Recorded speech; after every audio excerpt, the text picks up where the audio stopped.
They say death comes without warning, but for Ethan, it arrived in the middle of mashed potatoes and laughter. One moment, he was sitting at the dinner table, teasing his little sister about the way she held her fork. The next, his face went pale. His hand trembled as it reached for a glass of water. Then, without a single word, his body collapsed to the floor like a lifeless puppet. His mother screamed. His father knocked over a chair as he leapt to the ground, trying to shake him awake. Time didn't slow. It shattered. The warmth of the room turned cold. The sound of silverware hitting the tiles rang louder than any siren. Paramedics arrived within minutes, but to the family, each second felt like an eternity. The medical team worked frantically on the unresponsive boy, shouting commands and preparing the defibrillator. Ethan's mother clung to her daughter, whispering frantic prayers, while his father paced with his hands in his hair, unable to stop trembling. The monitor remained silent. No heartbeat, no sign of life. They called the time. For nearly 10 minutes, Ethan was clinically dead. Not unconscious, not sleeping, gone. But what the doctors couldn't see, what no machine could measure, was that Ethan's journey hadn't ended. In fact, it had just begun. While his body lay cold and still beneath the flashing lights and desperate hands, Ethan felt himself rising. It wasn't like floating in water or flying in a dream. It was smoother than either, almost as if gravity no longer had any claim on him. Below, he could see the scene unfolding with unnatural clarity. His own body pale and still, his mother sobbing into her hands, his father's voice cracking as he yelled into the phone, and his little sister kneeling quietly, eyes closed, whispering something she had learned in Sunday school. But he couldn't reach them. He couldn't speak. He was there, but not. A strange calm washed over him. No pain, no panic. Just a sense that whatever this was, it was real. More real somehow than anything he had ever felt before. He hovered above the chaos, absorbing every detail, as though time had slowed just for him. The way the light reflected off the ambulance's windshield, the quiver in his sister's voice as she prayed, the hollow terror in his mother's eyes. He wanted to comfort them, to tell them he was okay, but he couldn't move closer. Something unseen was holding him still. Then it came, a pull, gentle, yet irresistible, like the tide drawing back from the shore. It wasn't scary, it wasn't even strange, it just was. A silent force tugging at his very soul, pulling him upward and away from the scene of his own death. As he rose higher, the sounds of earth, sirens, shouting, crying, grew fainter, replaced by an almost impossible stillness. The kind of silence that isn't empty, but full, alive somehow. Then, ahead of him, something began to form. Not a place exactly, but a space, a tunnel of light, glowing softly and beckoning him forward. The edges shimmered, pulsing with a rhythm that felt like a heartbeat. His heartbeat? He didn't know. All he knew was that he was being carried into something vast and mysterious. Then came the whispers. They weren't voices like you'd hear in a room. They were thoughts, pure, clear, and unmistakably not his own. "You are not done yet," said one. "Remember what you see," echoed another. They weren't scary. They didn't threaten. They comforted. Each word seemed to settle into his mind like pieces of a puzzle clicking into place. He felt a strange sense of purpose begin to swell inside him. Even though he still didn't understand what was happening or why. His body was dead, but he was more alive than he had ever been. And someone was waiting for him on the other side. The light that surrounded Ethan wasn't just bright. It was alive. It pulsed with a warmth that reached deeper than skin, deeper than bone, into something far beyond the physical. As he moved through the tunnel, it didn't feel like traveling through space. It felt like being drawn inward, into the center of something vast, something ancient, something that knew everything he'd ever been, everything he ever would be.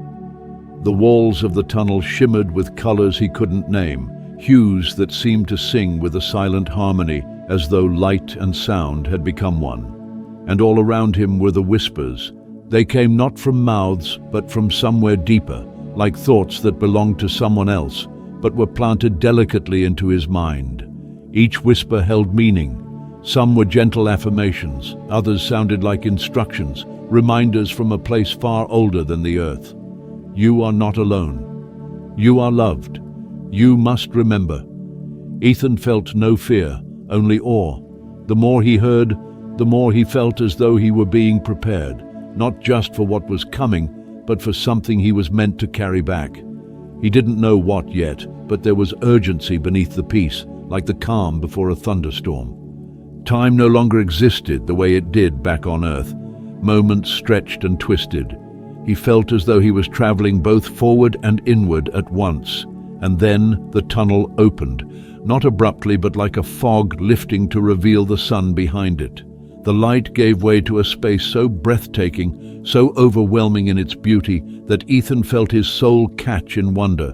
It wasn't a place you could point to on a map. It was vast and open, yet intimate. It was filled with golden light that seemed to dance on invisible winds.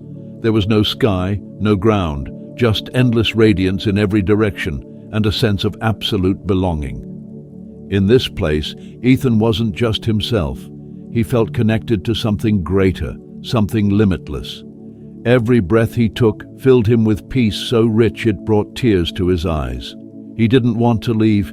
He didn't even want to think about where he had come from. The pain, the noise, the fear, all of it had melted away. Here, there was only stillness, but in the distance, or was it right beside him, he began to sense a presence. Not a shadow, not a shape, but a weight in the air. A gravity of the soul. It was drawing closer. At first, it was just a sensation, like a warm breeze brushing past his cheek. But it grew, and with it came the feeling of a love so immense, so pure, that it defied human understanding. Ethan turned, or at least he felt himself turning, toward the source. And then he saw it. A figure walking toward him, wrapped in light that shimmered like liquid gold. The radiance was so bright Ethan had to shield his gaze. Though no physical hands moved, it was instinct, reverence. The light wasn't harsh, it was sacred. As the figure approached, Ethan felt his heart, not the one left behind in the hospital, but the one that existed in this realm, begin to beat with clarity. He didn't need an introduction. Deep in the marrow of his being, he knew who this was. Every part of him recognized the presence that stood before him. It was Jesus, not as a distant image from a church painting, not as a concept or story, but as a living, breathing reality, more powerful than anything he had ever experienced. Jesus radiated authority, yet stood humbly. His eyes, though Ethan could barely make out their color, carried galaxies of compassion. His robes flowed with the same golden shimmer that filled the air, and every movement sent ripples of peace outward like waves across a still lake. Ethan expected to feel small, to shrink beneath the weight of such holiness, but he didn't. He felt known, fully, completely. Every mistake, every moment of fear or anger, every question he'd ever whispered into the darkness, all of it was seen. And still he was loved. Jesus looked at him not with judgment, but with a kindness so fierce it broke something open inside him. And then he spoke. "Ethan, my child," the voice said, not with sound, but with presence. "You are here because you have been chosen." Those words rang through him like a bell. Chosen. For what? Why him? He wanted to ask, but his voice didn't come. He didn't need to speak. Jesus knew the questions before they were even formed. "You will carry a message," Jesus continued, "one the world needs to hear." Then, slowly, Jesus reached out and placed a hand over Ethan's heart.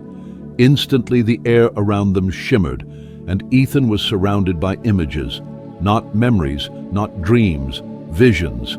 Earth, but not as he knew it. Cities drowning beneath rising water, wildfires devouring forests and homes, people running, screaming, fighting in the streets, faces twisted in fear and rage. A world not just suffering, but unraveling. Ethan wanted to look away. The pain was too much, but Jesus stood beside him, unwavering. "They have forgotten," he said softly. "They've turned away from love, from faith, from one another." Tears filled Ethan's eyes as the visions continued. Tornadoes ripping through suburbs, oceans swallowing entire coastlines, nations falling into chaos. Yet amid the horror, something else stirred. A spark, faint but present.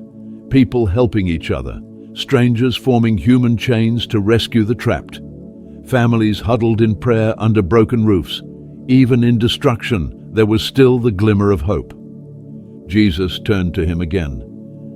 "There is still time," he said, "but they must be warned. You must tell them."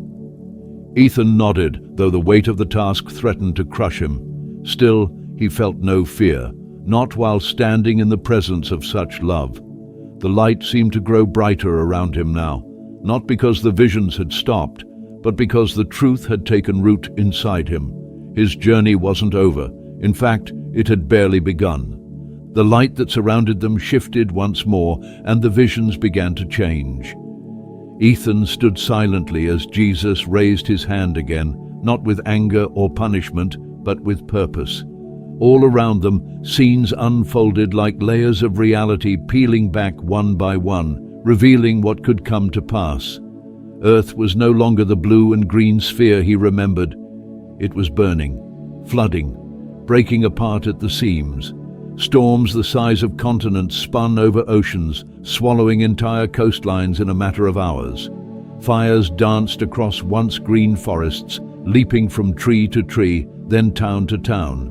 Skies were no longer blue. They were dark with smoke, the sun reduced to a dull ember barely cutting through the haze. People screamed, not just in pain, but in confusion, in panic, in despair.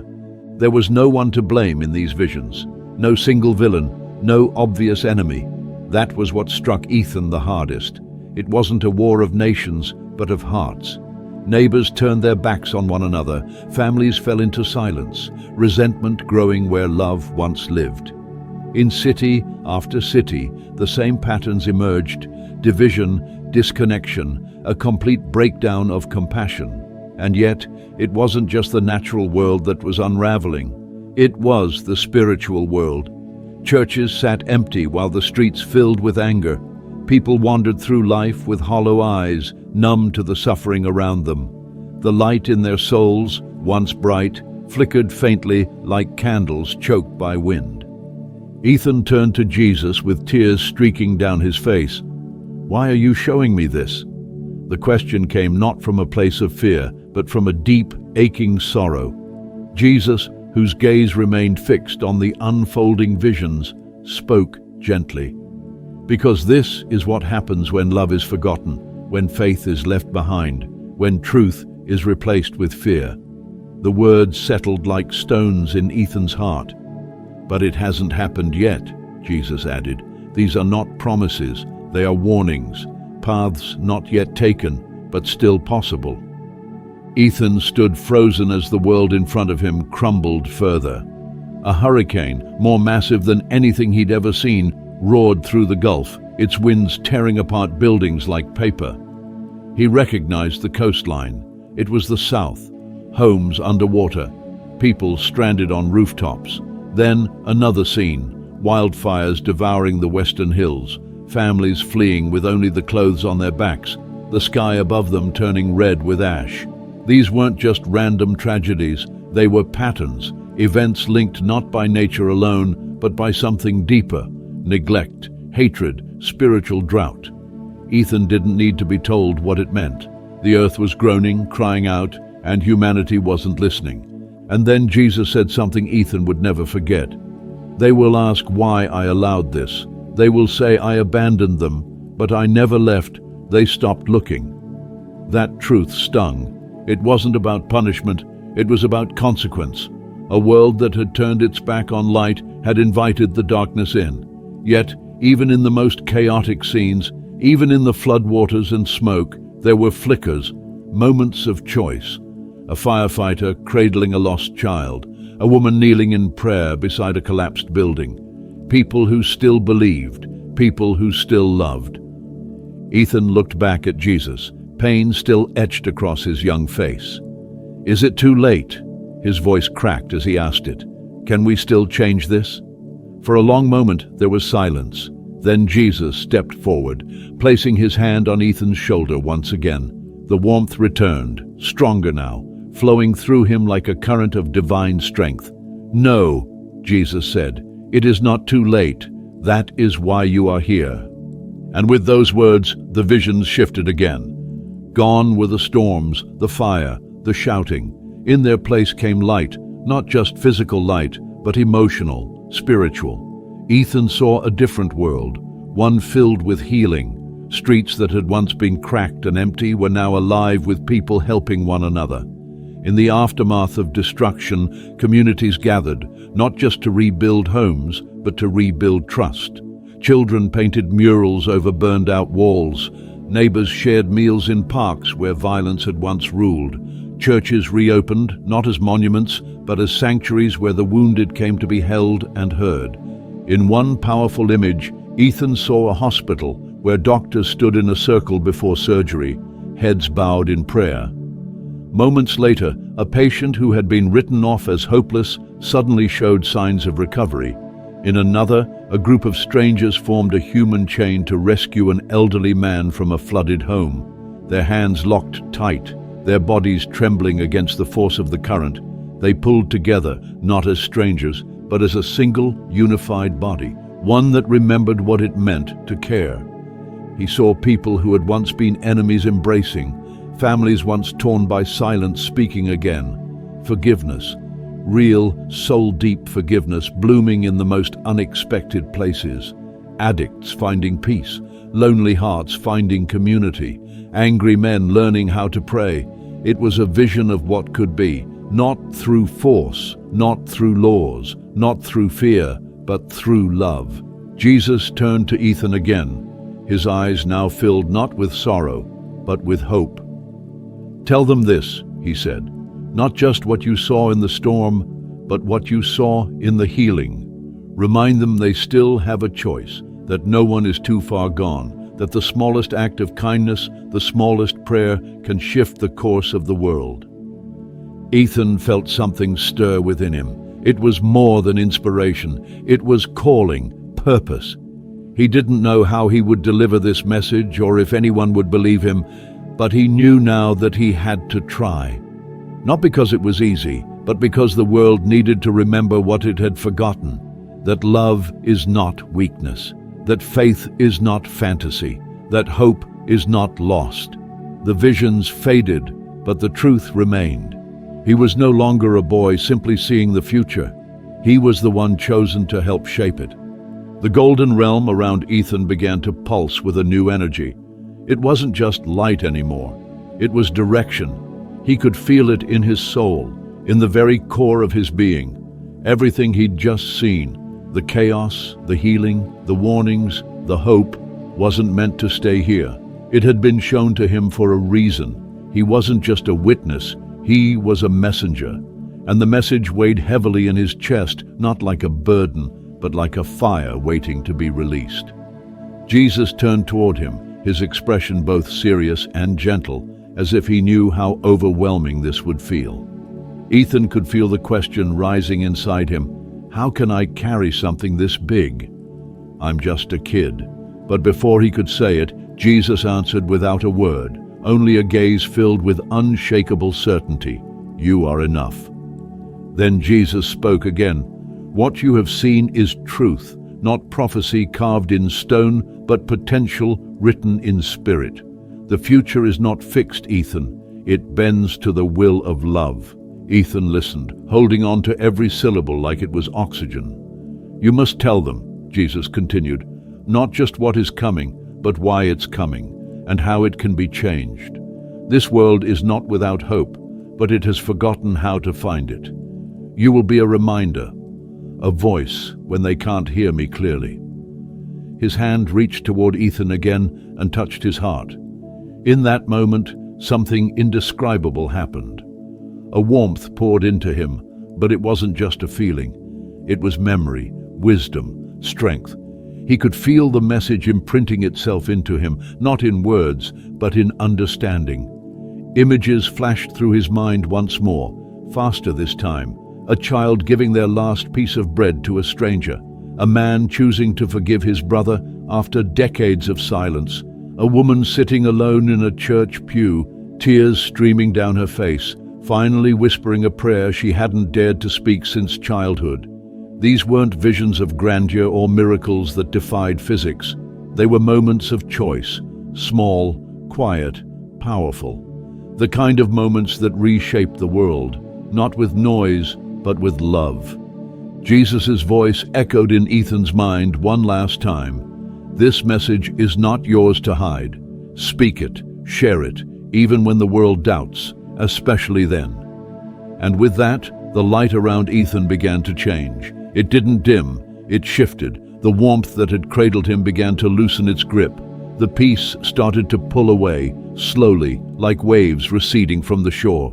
Ethan turned to Jesus, suddenly panicked. "Do I have to leave?" he asked, his voice shaking. "Can't I stay here?" Jesus smiled, a deep, loving smile. "Your time here is not yet. The world still needs you. You carry light now, and it is meant for them."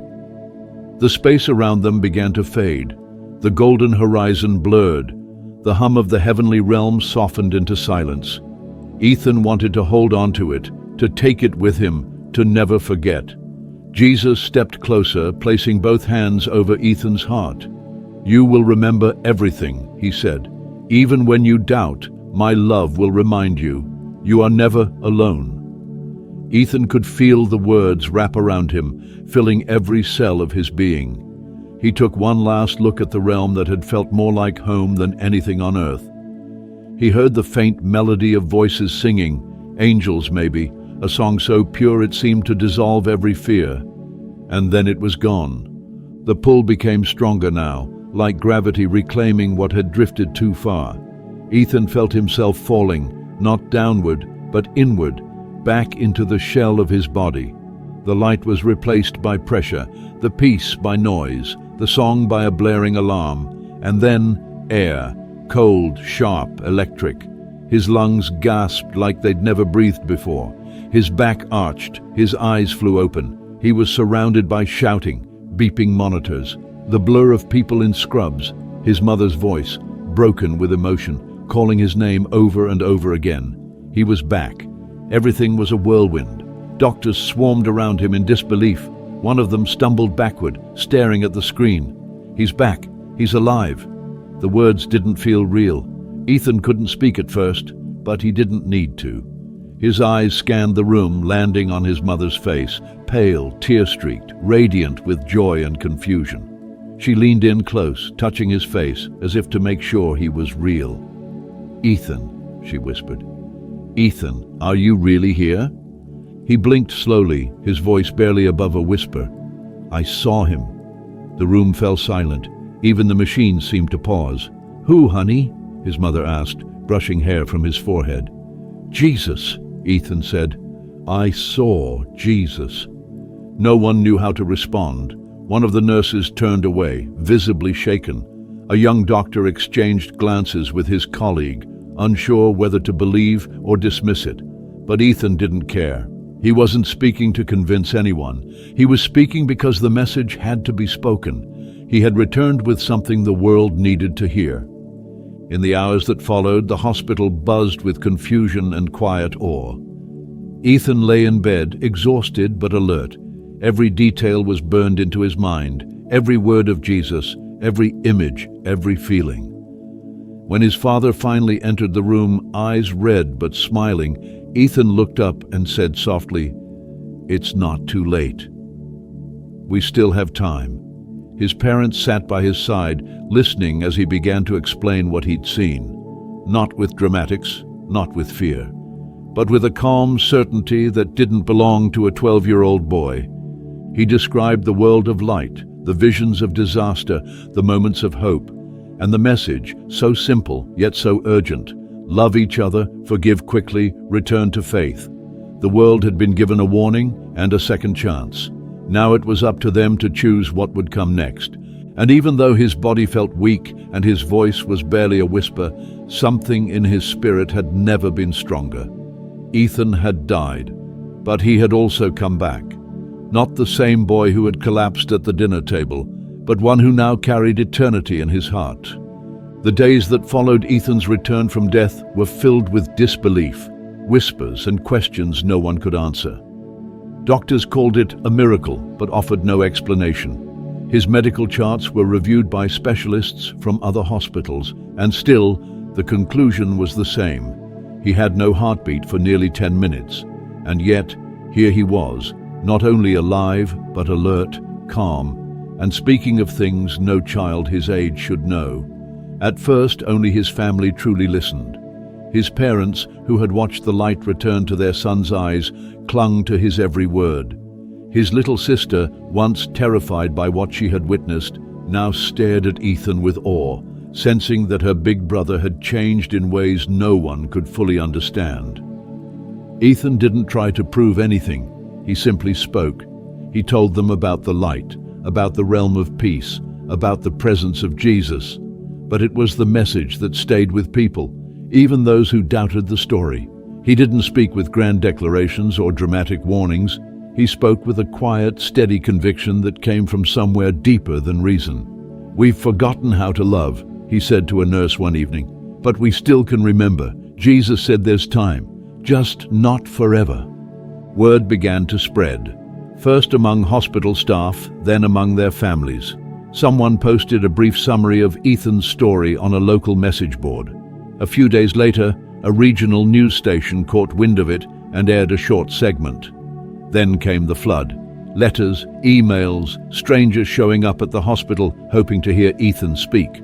Some came curious, others skeptical, a few desperate for a sign. A man whose wife had recently passed sat in the waiting room just to hear Ethan say, "Love doesn't end when someone dies. It's carried with you, always." That man wept. Not because he believed yet, but because for the first time in weeks, he wanted to believe. And then something strange began to happen. Not in headlines, but in small corners of everyday life. People who had heard Ethan's story began to change. A single mother in another state, barely scraping by and ready to give up, heard about the boy who had died and come back talking about forgiveness and unity. She began praying again, unsure why, and the next week found herself offered a job she'd never applied for. In a neighborhood struck by a recent flood, people who had never spoken to each other started organizing cleanup crews and sharing meals. Not because anyone told them to, but because something in them had shifted. They weren't all believers. Many didn't attend church. Some didn't know what they thought about Jesus or heaven or anything spiritual. But they felt it, a pull towards something better, towards something they had forgotten and suddenly remembered again. Ethan's message wasn't spreading because of miracles in the sky or viral media. It was spreading through something far more powerful, the human heart. Some still laughed at it. Talk shows joked about the boy who met God. Online commentators called it a delusion, a trauma response, a fabrication. But Ethan never responded in anger. When asked how he felt about the people who doubted him, he said simply, "Jesus told me to share." He didn't say everyone had to listen, but some will. And that was enough. His story traveled farther than anyone could have imagined, past borders, past languages, translated into video clips, shared in prayer groups, whispered in hospital rooms, and with every retelling, something else happened. People began to reflect, not just on the story, but on their own lives. Were they living with love? Were they choosing kindness? Had they stopped believing that goodness could still change things? Churches saw a rise in people attending, not because they were told to, but because they felt drawn. Families who hadn't eaten dinner together in years started sitting down again, speaking, reconnecting. Old grudges dissolved in conversations that began with awkward silences and ended in hugs. In one city, where violence had become routine, an impromptu prayer vigil took place after someone shared Ethan's message with a group of teenagers. They stood together in a park under the stars, holding hands and asking, some for the first time in their lives, for help, for peace, for something greater. The message was spreading, not like fire, but like seeds, quietly, persistently, taking root in places no one expected. Ethan stayed grounded through it all. He didn't claim to be a prophet or a chosen one. When people called him the miracle boy, he corrected them. The miracle isn't me, it's what people do with what they hear. He spoke at schools, in community centers, sometimes from his hospital bed, other times from his living room. Each time he said the same core truth: the future can change, but only if we choose to change. We don't need a perfect world, he said once during an interview. We need a loving one. Years of bitterness began to soften in people's hearts. Cities began to organize events centered not on entertainment or politics, but on service, feeding the hungry, visiting the sick, building homes. Social media began to light up with hashtags like #LoveStillWins still wins and #Ethan was right. And while many of those moments would never make the news, they mattered. They were the ripples of something real. But even as hope grew, the world was still trembling. Storms came, fires raged. The warnings Ethan had seen were not avoided completely, because not everyone had chosen to listen. Yet something was different. In the aftermath of each disaster, something stronger stood in the rubble: unity. People no longer turned away from suffering. They ran toward it. They gave, they rebuilt, they remembered. And in remembering, they overcame. Ethan watched all this unfold with quiet gratitude. He knew he would never return to the life he had before. He had seen too much, but he also knew that was okay. His purpose was never to go back. It was to move forward, to continue reminding the world of what he had seen and of what he had been told. There is still time, but not forever. Even as he grew older, the message stayed the same. Love one another. Forgive. Choose kindness. Choose light. Because the future, no matter how dark it seems, is always waiting to be rewritten. And the pen is in our hands.